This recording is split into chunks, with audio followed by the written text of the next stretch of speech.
আলাইকুম সবাইকে। কৈলিকার গল্পে আপনাদের সবাইকে স্বাগতম। তো বেলা বাজে তখন 12:30। এখানে আমার হেল্পিং আমাকে আলু কেটে দিচ্ছিল, আলু বরবটি ভাজি করব তাই। এই তো আমাদের বাসায় সবাই এই ভাজিটা অনেক বেশি পছন্দ করে। এখানে আমি আলু বরবটি ভাজিটা বসিয়ে দিয়েছি।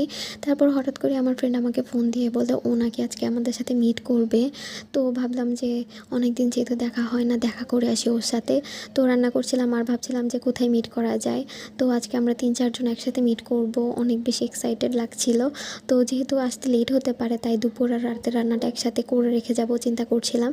তো ভাজিটা হয়ে যাওয়ার পর এখানে আমি বুটের ডাল রান্না করব, তাই মশলা দিয়ে ভালোভাবে কষিয়ে নিচ্ছিলাম। আমার হাতে ওইরকমভাবে সময় ছিল না, তাই তাড়াহুড়ো করছিলাম। এই তো দুপুর বাজে তখন প্রায় 2:30 বের হয়ে যায়। সূর্য মাথার উপরে, তাপমাত্রা প্রায় 40 ডিগ্রি সেলসিয়াস। কিন্তু ফ্রেন্ডের সাথে দেখা করব, অনেক বেশি এক্সাইটেড ছিলাম, তাই তাপমাত্রাটা ওইরকম গায়ে লাগেনি। তো দুপুরে লাঞ্চ করার জন্য চলে আসলাম সিরাজ জয়গোস্তে। এখানে আমার ফ্রেন্ডে খাসির রেজালা নিয়েছিল, ঘি ছিল, সাথে একটা পেঁয়াজ মরিচের ভর্তা ছিল।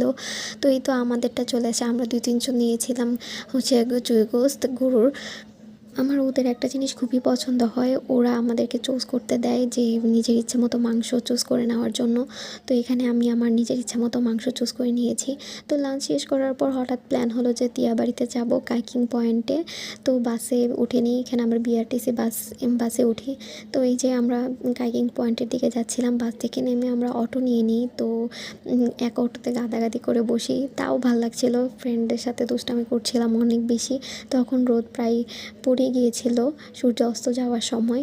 তো এই যে দেখতে দেখতে কাইকিং পয়েন্টে চলে আসি আমরা। তো মানুষ ওই রকম ছিল না, কিন্তু বিকেলবেলা অনেক বেশি মানুষ হয়েছিল 5টার পরে।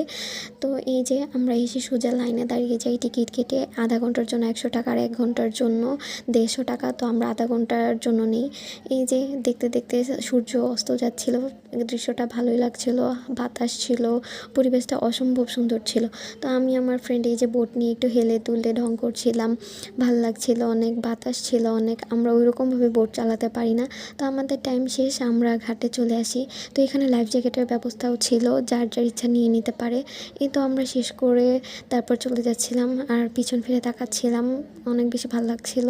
তো ফ্রেন্ডস অ্যান্ড ফ্যামিলি নিয়ে ঘোরার মতো খুব ভালো একটি পয়েন্ট। এরপর আমরা চলে যাচ্ছিলাম মেট্রো স্টেশনের দিকে, কারণ আমার ফ্রেন্ড মিরপুর যাবে।